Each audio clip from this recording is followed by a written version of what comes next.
dans la dernière vidéo, on avait isolé 1 plus 2 et on avait vu qu'en écrivant l'équation des moments autour de C ici, on est capable de déterminer l'action en B, hein, ce qu'on avait fait ici. En fait, on avait également posé l'hypothèse d'un problème plan et on était arrivé à la conclusion que l'action XB de 41, enfin de 4 sur 1 était égale à 800 newtons. Alors, dans la partie de la question 4, en fait, je vais t'amener à écrire cette fois-ci l'équilibre de la pièce 4. Et on a fait l'hypothèse ici qu'on a un appui-plan de normale Y. Donc la liaison entre 4 et le bâti ici, hein, c'est un appui-plan de normale Y. Attention à la confusion. Hein. Hop. Donc le plus simple maintenant, ça va être d'écrire l'équilibre de la pièce 4. Alors comme d'habitude, j'entoure le solide ou le groupe de solides que j'isole. Le contact ponctuel ici est connu par son action. Hein. On avait vu que A de 2 sur 4 c'est 800 newtons. La branche qui est coupée ici c'est le contact ponctuel au niveau du point B de normale moins x. Ça c'est ce que j'ai déterminé à la question 3. Donc cette action est également connue. Et donc il ne me reste plus qu'à déterminer le contact ponctuel en M et l'appui-plan qui est ici. Alors, de manière générale, j'ai une résultante, puisque je fais l'hypothèse d'une liaison parfaite. La résultante ou l'action transmissible de ma liaison appui-plan entre 4 et le bâti, ça va être une force dirigée suivant Y. J'ai également deux moments transmissibles.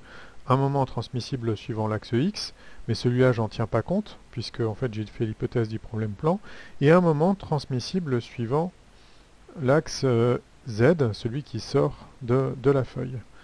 Alors je vous rappelle que on peut montrer que c'est un torseur, ce type de torseur est un glisseur, puisque si je fais la résultante qui est portée par Y scalaire le moment qui est porté par Z, je vais obtenir 0. Donc je sais que c'est un glisseur, et si c'est un glisseur, il existe au moins un point où le moment est nul.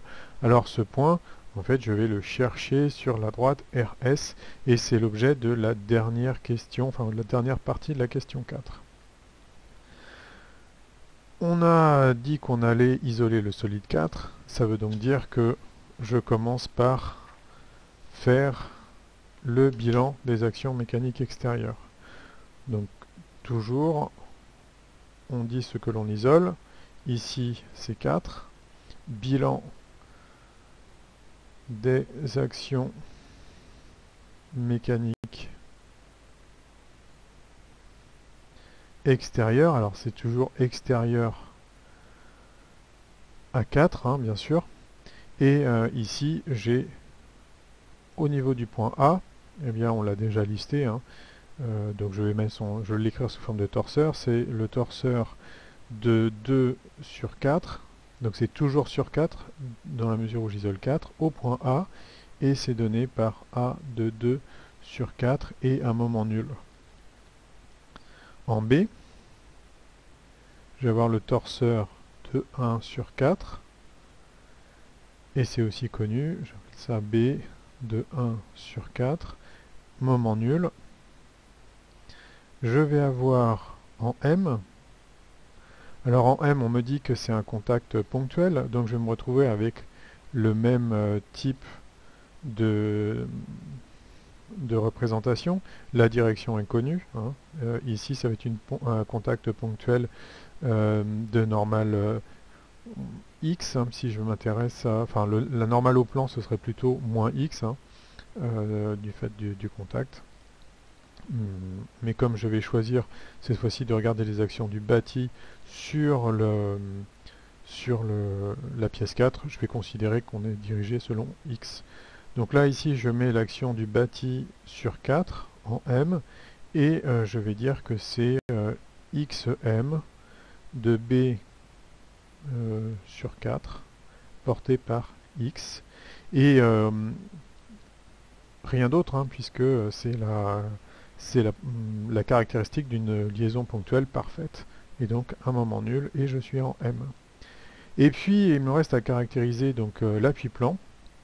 Et donc l'appui-plan avec l'hypothèse du problème plan qu'on a fait ici, hein, donc un problème plan compris, enfin où le plan serait défini par les vecteurs x et y, et le point caractéristique, ici le point C, et on considère que tous les points présents ici, à savoir C, A, B, R, S, M, sont dans le même plan.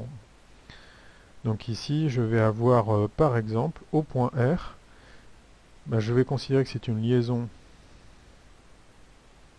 appui-plan de normale Y, et donc ça va me donner un torseur du bâti sur 4 en R, j'ai dit, qui était composé d'une résultante. Alors ici une résultante R du bâti sur 4 et d'un moment ici, et ce moment il est porté par Z. Donc je le mets N B4 porté par Z et je suis au point R. Alors c'est malheureux puisque le point ici R et le nom que j'ai donné à ma résultante c'est R aussi. Donc c'est juste fortuit que ça s'appelle comme ça. Voilà. Donc ça fait mon bilan des actions mécaniques extérieures. Alors je peux faire une petite conclusion. En fait, j'ai combien d'inconnues? Eh bien une ici, une inconnue scalaire. Je vais aussi avoir une équation scalaire ici puisque la résultante est portée que par y. Donc R de B sur 4, je peux dire que c'est égal à YR de B sur 4 porté par Y0. Et puis l'inconnu de moment, c'est le fait que ma liaison ici puisse me transmettre un moment comme ça. Donc je m'aperçois que ma feuille a glissé, je reprends la définition des points, hein. Je vous dis qu'on était dans un problème plan avec un plan XY, XY, et que tous les points C, A, B, M, R, S sont dans le même plan. Donc voilà, en fait, hein, j'arrive à la conclusion. Conclusion.